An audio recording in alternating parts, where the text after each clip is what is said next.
Sziasztok! Epic Axis Stream gameplay fog következni, mert nem volt belőle olyan király az oktatás, úgyhogy megígértem a konzulensemnek, hogyha elmagyarázza nekem, hogy kell ezt használni, akkor cserébe csinálok belőle egy tutoriált nektek, hogy aki esetleg ugyanúgy nem értette, mint én, az is meg tudja csinálni. Akkor itt van ugye a feladat. Az a lényeg, hogy mielőtt elkezdünk az Axissal számolni, előtte kézzel ki kell számolnunk pár dolgot. Ugye ezt a keretet fogjuk nézni, és meg vannak adva a tetőszerkezetnek az önsúlya, a hóteher, meg a szélteher, és ezeket ki kell számolnunk magunknak, mert ugye ezek kilonewton per négyzetméterben vannak megadva, és hogy kilonewton per méter legyen belőlük, ezért mindegyiket meg kell szoroznunk ezzel a T-vel, ami mindenkinek egyénileg meg van adva, illetve a szélteher ugye úgy van, hogy balról jobbra fúj a szél, tehát erre a rúdra fel kell bontani a rúd irányával párhuzamos, és arra merőleges komponensekre is, és hogyha ez van, akkor utána ezeket írjuk le, és akkor dolgozhatunk vele az Axisban. Itt van ez a programunk, akkor megnyitjuk, hogy egy új dolgot csináljunk. Most az lesz a neve, hogy Model 2, az jó lesz, és akkor leokézzuk, beállítjuk, hogy az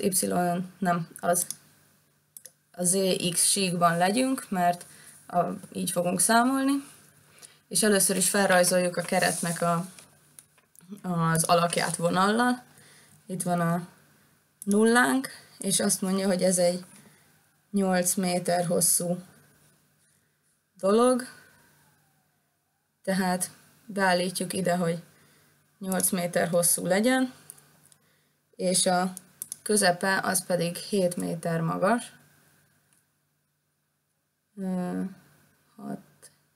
7, így, igen. És az oldalsó kettő pedig 6-6. Tehát így most felrajzoltuk a formáját. Ja. Bocsánat, vissza. Igen. Ezt akár le is törölhetjük, mert annyira nem fontos. Leokézzük és letöröljük. És most pedig csinálunk belőle egy szerkezetet.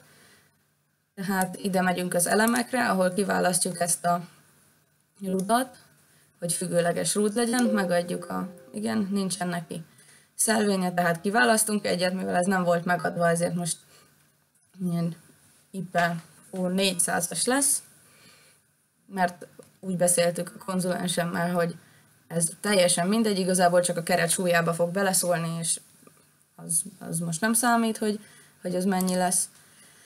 És kiválasztjuk még az anyagot, ami legyen ez az S235, mint mindig, és beállítjuk a magasságát, mert ugye a magasságunk az nekünk 6 méter volt, tehát ezt átérjük 6 méterre, igen, és akkor leteszünk belőle ide egyet, meg ide egyet. És hogyha ez megvan, akkor erre az általános gerendára fogunk rámenni, ami ugyanilyen anyagból fog készülni, és ezt pedig csak szépen ide húzzuk, hogy meglegyen ez a keretszerkezetünk, és akkor igazából a vonalakat le is lehet törölni. Csomópontokat és vonalakat is, kész, és akkor kapcsoljunk 3D-s nézetre, mert úgy jobb, úgy könnyebb, és akkor megvan a keretszerkezetünk, akkor először is be fogjuk állítani a csomópontokat. Igen, kijelöljük az összes csomópontot rajta, és beállítjuk ennek a szabadsági fokait, és itt mindenfélét át lehet állítani, de sokkal könnyebb dolgunk van, mert ez egy keret XZ síkban, szóval ezt kiválasztjuk, és akkor ő megad neki olyan szabadsági fokokat, amik nekünk jók lesznek, úgyhogy ezt már nem is kell piszkálni. És meg fogunk még adni 2 támaszt, csomóponti támaszt. Itt van, és mivel ez most ebben az esetben, mivel mi számolunk, ez mindkettő befogás, ezért beállítjuk, hogy Y irányba nem vesz fel erőt, mert az irány most nem számít nekünk, mert a síkban nézzük, illetve y irány körül vesz fel nyomatékot, tehát a másik kettő az nem számít nekünk. Így ezt beállítjuk, akkor itt van két kis befogásunk. És hogyha ezzel végeztünk, akkor rá is pakolhatjuk a terheket, de mielőtt terheket raknánk rá, csináljunk terhelési eseteket. Ezt megnyitjuk, és adunk hozzá még 3. Ezeket át is nevezzük. Jaj. Igen. Na jó, mindegy. Valamiért most nem sikerül. Miért nem sikerül? Így, igen. Ez lesz a kiemelt hó plusz szél. Ez a kiemelt hó. Na. Ez a kiemelt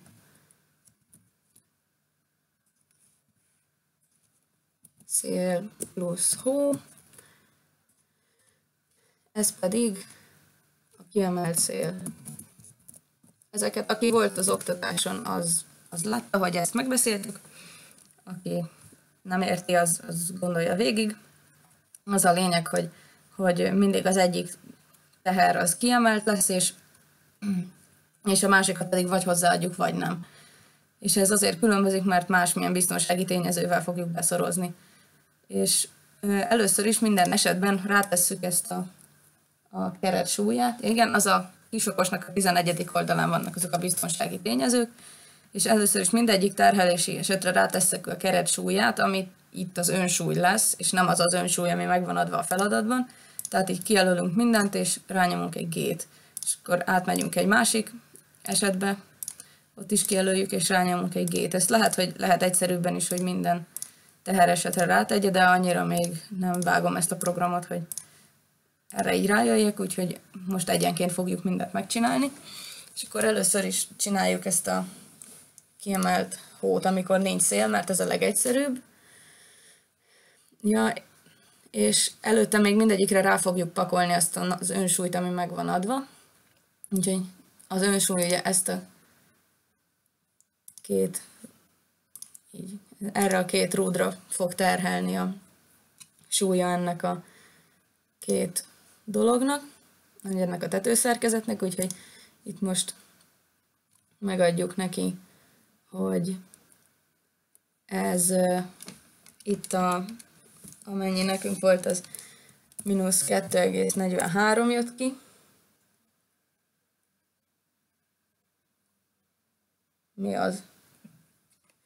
Azért mínusz, mert itt látjuk ezen a kis jelen, hogy a Z az felfelé mutat, tehát hogyha nekünk lefelé mutató erőnk van, akkor az ilyen lesz, és ide is beírjuk, tehát az egy ilyen megoszló teher lesz rajta. Leokézzuk, és rajta is van. És akkor átmehetünk igazából minden esetre, és ezt mindegyiknél megcsinálhatjuk, mert ez mindegyiken ugyanennyi lesz, és rajta lesz. Mínusz 2,43. És ugyanígy itt is. Igen, ide még nem tettük rá. Ide is rátesszük. Mínusz 2,43. Ugye figyeljük, hogy az irányra tesszük rá. Ott is. És az utolsóban is.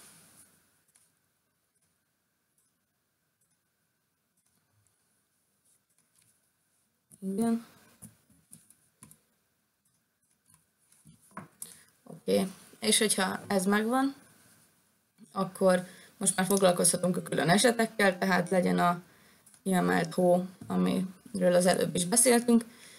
Ez a kiemelt hó teher most nekünk 6,75 kN per méter, tehát kijelöljük ezeket a rudakat, és megnyomjuk ezt. Hozzá lehetne adni, de én szeretek egy új terhet definiálni hozzá, mert akkor külön látom, és külön tudom módosítani, ha esetleg az egyiket elrontottam. Ez is mínusz lesz, mert lefelé 6, és ennek ugye az értéke 6,75. Itt is, és a hóteher az egy globális vetületi teher, tehát erre átállítjuk. és leokézzük, akkor ez is itt van nekünk. Ezen kívül, ezen már nincs is más, úgyhogy ez az ábra igazából kész van. Most legyen az a rész, amikor kiemelt hó ugyanúgy van, és van mellette még szél. Ugyanígy rápakoljuk ezt a kiemelt hót, ami mínusz 6,75, itt is, és globális, és akkor a hó meg is van, és a szélteher pedig 1,89 volt nekünk, tehát erre a két rúdra fog hatni, és X irányban hat, és mivel balról jobbra fúj, ezért pozitív lesz mind a kettő, tehát az X-be beírjuk, hogy ez itt 1,89, és ide is, és akkor szépen ide rátette nekünk a szélterhet. De nem ezzel a szélteherrel számolunk itt, mert itt ugye fel kellett bontani, ahogy az elején elmondtam, úgyhogy, és külön-külön kell megcsinálni, mert nem pont ugyanolyan előjelű lesz a két összetevő, tehát ezen a rúdon itt definiálunk egy újat, egy lokálisat, és ennek az X irányú terhe az, ami nem a rendes X irány, hanem a rúdnak a koordinátáit véve az X iránya, az nem mínusz, hanem 1,834, itt is. A Z irányú komponens az pedig negatív, az pedig 0,46, és itt is. És akkor itt látjuk, hogy rátette a párhuzamosat és a rámerőlegeset, és ugyanezt rá fogjuk tenni a másikra is, lokálisan. Itt ez az X komponens az még meg fog egyezni, de a Z az itt már pozitív lesz, úgyhogy nem mínusz lesz, hanem plusz 0,46, és itt is. És akkor láthatjuk, hogy ez már itt a rúdnak a másik végén van. Rendben. És ha ezt megcsináltuk, akkor igazából kész van ez a teheresetünk is, úgyhogy átmehetünk a kiemelt szélábrára. A kiemelt szélteher az pedig mindjárt rátesszük, az X irányba mutat, és 4,725 kN per méter. Itt a másik fele is, ezt leokézzük, és akkor itt ezen jobban is látszik, mert ez nagyobb, hogy így rátette. És megint külön-külön fogjuk, és ennek a felbontott komponenseit rátesszük. Definiálunk egy újat, az X irányú az 4,58, itt is a Z irányú pedig mínusz 1,15, és itt is. Hűha, igen, ezt most elrontottam, mert ezt viszont át kellett volna állítani. Nem ezt. Ez. Igen, ebből látszik, hogy oda kell figyelni. Hűha. Na jó, akkor nyomok egy visszát, mert most már nem tudom kijelölni olyan szépen mind a kettőt. Igen, nem állítottuk át lokálisra. Definiáljuk. Ez jobb volt így, igen, definiálunk egy újat, ami lokális, és akkor az lesz itt 4,58, itt pedig mínusz 1,15, és a másik fele is. Na igen, így már jó. És akkor a másikra is rátesszük ugyanígy, csak a Z komponens az pozitív lesz. Definiáljuk lokálisan, ez itt 1,15, itt is, ez pedig 4,58, és itt is. És hogyha rátettük ezeket, akkor meg is vagyunk, itt vagyunk a kiemelt szél esetben, és hogyha ez megvan, akkor ugyanezt rápakoljuk erre is, plusz még a hóterhet. Tehát akkor megint fogjuk ezt a kettőt, ha valaki esetleg lemaradt, akkor most megint meg tudja nézni. Az X irányú volt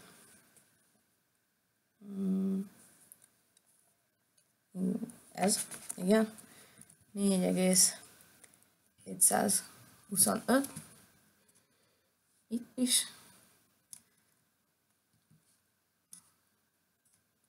pedig hozzáadunk egy másikat lokálisan. Ez volt 4,58, és ez pedig mínusz 1,15, és ez is, igen, lokális, jó. És akkor a másik roothoz is hozzáadjuk. Lokális, akkor ez volt itt 4,58, ez is, ez pedig 1,15, ez is, igen, és akkor itt, ha leellenőrizzük, akkor látjuk, hogy itt átlóg a másik felére, itt pedig nem. Úgyhogy igen, és hogyha ez most ugyanaz, mint a másik eset, csak most még rápakoljuk a havat, tehát megfogjuk ezt a két rudat, és definiálunk rajta még egy terhet, egy globális vetületi terhet, ami csak z irányú lesz, és ugye negatív, és az mínusz 2,25 kN/méter, a másik oldalon is rátesszük, és akkor meg is vagyunk. És hogyha így elkészültünk, akkor a statika részben, a statika részben tudjunk kiszámoltatni vele, amiket ki tud számolni. Ezt a lineáris statikai számítást fogjuk kiválasztani, ezt megnyomjuk, jó, rendben, ez nem érdekel minket, és akkor fel is dolgozta szépen az eredményeket, és most itt különböző dolgokat kiválaszthatunk, hogy mit jelenítsen meg. Az elmozdulások most nem lesznek érdekesek, hanem ha mondjuk érdekel minket a csomóponti támaszerő, megnézhetjük az X irányú erőket, ilyenkor érdemes átkapcsolni ebbe a nézetbe, mert így jobban látszanak, és egy burkoló ábrát kiválasztani, ami a burkoló minimum és maximum, és itt megmutatja, hogy az összes erő közül, amik ébredhetnek, mekkora lehet a legkisebb, illetve a legnagyobb. És ezt fogjuk, és ezzel a kis fényképezőgéppel elmentjük a rajztárba. Aztán fogjuk a z-irányú komponensekkel is, és ezeket is megnézzük. Ezt is elmentjük a rajztárba, és még a nyomatékot is. Ezt is elmentjük, és hogyha kész van, akkor a burkoló ábrák kellenek majd nekünk, még a belső erőábrák, tehát a root elemigénybevételre megyünk, és itt van az nx, tehát megnézzük a normál erőnek az ábráját, igen, ezt is elmentjük, akkor a nyíróerőnek, nem, ez nem az, ez pont az, ami nekünk nem kell, igen, a z irányú nyíróerőnek, ezt is elmentjük, és hát a nyomatékot is elmentjük, és igazából kész is vagyunk, hogyha itt bejövünk a rajztárba, akkor itt mindenféle dolgokat meg tudunk nézni, és akkor innen ki tudjuk nyomtatni az egészet PDF-ben. Ez elvileg 6 fájlunk kell, hogy legyen, ezeket szépen átrakosgatjuk a másik oldalra, és akkor itt mondjuk A4-es fekvő, az tökéletes lesz, és megkérjük, hogy szépen mentse el nekünk valami jó helyre, és akkor készen is vagyunk igazából a feladattal. Még amiket le kell írni kézzel, azokat írjuk le, egyébként meg ezt nyomtassuk ki, meg írjuk rá a nevünket, és kész is vagyunk. Hát akkor ennyi volt ez az Axis oktatás, remélem megértettétek, és remélem, hogy tudtam sok mindenkinek segíteni. Még annyit lehet csinálni, hogy most nem tudom pontosan, hogy hol, de valahol ki lehet kapcsolni a 3D-s nézetét a rudaknak, ami sokat segít abban, hogy jobban látszódjon a burkoló ábra, de azt most hirtelen nem találom. Lehet, hogy a szemüveggel kell, de hűha. Úgyhogy ha azt megtaláljátok, akkor állítsátok át, mert akkor csak ugye egy ilyen rajzszerűt fogunk látni, és akkor jobban meg tudjuk nézni. És remélem, hogy ezzel sok mindenkinek segítettem, hogyha van vele valami hiba, amit így ti észrevesztek, akkor nyugodtan szóljatok, meg hogyha van kérdésetek, akkor lehet még zaklatni. Vége!